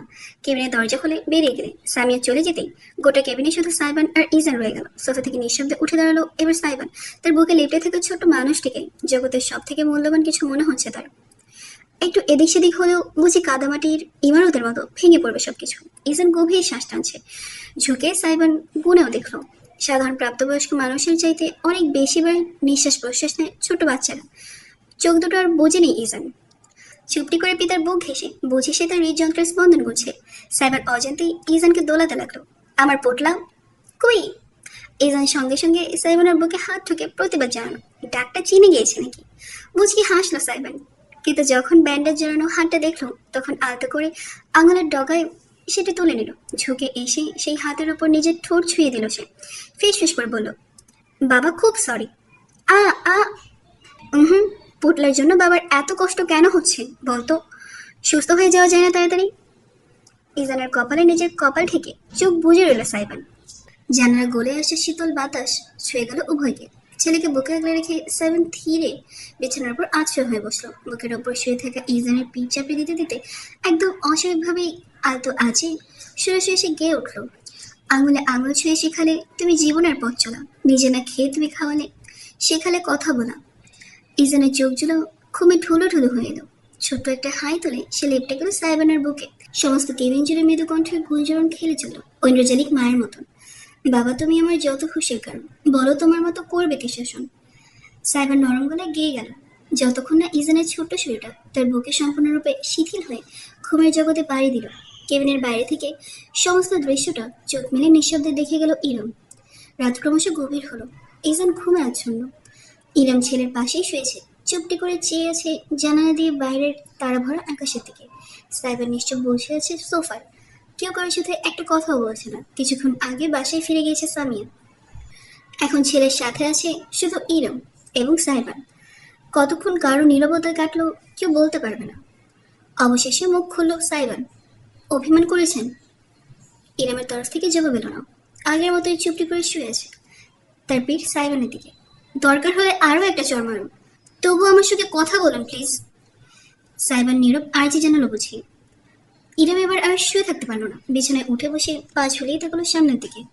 তোমাকে চড় না, তোমাকে ধরে কাছে চিবিয়ে ফেলা উচিত। মুখ তুলে অর্ধাঙ্গিনীর দিকে অপরাধী ভঙ্গিতে তাকালো সাইবান। ইরাম ছেলে নিশ্চিন্ত ঘুমাচ্ছে নিশ্চিত হয়ে বিছানা থেকে নেমে এলো, পায়ে পায়ে এগিয়ে এলো, সোফায় বসে থাকা সাইমনের মুখোমুখি হয়ে দাঁড়ালো। তুমি কি কোনোদিন শুধরাবে না আলাদিন? তোমার কি মনে হয় তোমাকে থাপ্পড় দিয়ে আমি মজা পেয়েছি? আই ডোন্ট কেয়ার তুমি আগে কেমন ছিলে, কিন্তু এখন তুমি একা না। সেই জিনিসটা তোমাকে বুঝতে হবে, নিজের দায়িত্ব উপলব্ধি করতে হবে। তোমার সঙ্গে তোমার স্ত্রী আর তার বাচ্চা জীবনটাও জড়িয়ে আছে, তুমি জানো না, বোঝো না? সেখানে তুমি গিয়েছিলে এক ছাত্রনেতার সঙ্গে পাঙ্গা নিতে। আমি বুদ্ধিহীন? আমি বুঝিনি ওই দিন কার সাথে মারামারি করে ফিরেছো তুমি। ইরামের সমস্ত বকুনি চুপচাপ হজম করে যেতে লাগলো সাইমন। রমণী যথাসম্ভব নিজের কণ্ঠ নিচু রাখার চেষ্টা করছে, তবু মাঝে মাঝে গলা চড়ক হয়ে উঠছে। রাজনীতি কি খারাপ জিনিস তুমি জানো না? দুধের বাচ্চা তো তুমি না। এই এক রাজনীতি মানুষের জীবন এক সেকেন্ডে ধ্বংস করে দিতে পারে। ভক্তির আজ তোমার স্ত্রী সন্তানের উপর হামলা করেছে, আগামীকাল রাস্তায় পেলে তোমার পেটে ছুঁয়ে ঢুকিয়ে দিয়ে চলে যাবে। আমি, তোমার পরিবার, কেউ কিচ্ছু করতে পারবে না। 1-2 দিন আলোচনা হবে, ফলো করে আসামি ধরা হবে, বছর 2 বছর মামলা চলবে, তারপর জোর খাটিয়ে রাজনৈতিক পরিচয় লাগিয়ে খালাস দিতে হবে। তাই চাও তুমি? হ্যাঁ বক্তিয়ার? ইরম এত কিছু বলেছে, অথচ সাইমনের মাথায় ঢুকলো শুধু বক্তিয়ার নামটা। সিলেটে খবর পাওয়ার সাথে সাথেই সে চলে এসেছে ঢাকায়। এসে থেকে কাউকে কিছু জিজ্ঞাসা করার সুযোগও পায়নি। কি হয়েছে, কিভাবে হয়েছে? ইরামের মুখে নামটা শুনে সাইমনের চেহারা হঠাৎ করে আগ্রাসী বর্ণ ধারণ করলো। ঝট করে তাকালো সে ইরামের মুখপানে। ইরামের মনে হলো সে বুঝি সাইমনের চোখে আগুনের ফুলকে ভাসতে দেখছে। শটান হয়ে উঠে দাঁড়ালো বান্দা। বক্তির কয়েছে এসব, আপনি কিভাবে জানলেন? ইরাম খানিক ভ্যাবাচিকা খেয়ে এই হ্যানের কথাটা খুলে বলল। সব শুনে সাইমনের হাতের মুঠো ক্রমশ শক্ত হয়ে উঠল। তারপর হঠাৎ করে তার ঠোঁট জুড়ে ভয়ানক অশুভ এক হাসি ছড়িয়ে পড়ল। সেকেন্ডের ভেতর একজন মর্মাহত পিতা থেকে এক অজানা দানবে রূপান্তরিত হলো সে। নিজের মাথায় চুল টেনে ধরল সাইমন, পাগলের প্রলাপের মতো হাসতে হাসতে বলে উঠল, oh my god, Bakhtiyar right, mother fucking bastard. ওর কবরের ফলকে আমি এটাই খোদাই করব। ইরাম আটকে উঠল। না আলাদিন, আমি না বলেছি। হা হা হা, আপনার কথা আমি কেন শুনবো? আমি শুধু বক্তিয়ারের কথা শুনবো। ওর গলা চেপে ধরে নর্দমার পানিতে ডুবিয়ে মারার সময় ও কেমন চিৎকার করে সেটা শোনার দারুণ ক্রেভিংস হচ্ছে আমার। আলাদিন একদম চুপ। অত্যন্ত রুক্ষভাবে ইরামের ঠোঁটে আঙুল চেপে ধরলো সাইমন, অতঃপর হালকা একটা ধাক্কা দিয়ে তাকে বিছানায় ফেলে দিল। হতভম্ব অর্ধাঙ্গিনী তার বিস্ফোরিত নয়নে দেখল এক রৌদ্রমূর্তিকে।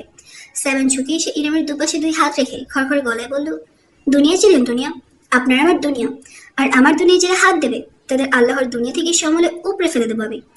আর একটু কাছে ঝুঁকে সে অশনের সংকেতের মতন ফিসফিস করে বলল, কালকে রাস্তায় আমার পেটে ছুরি মারতে আসে আগে ওদের বুকে ছুরি মারবো আমি। আমি আপনার জেনারেশনের ভদ্র সুশীল স্বপ্নের পুরুষ না, আমি উত্তর জেনারেশন জি।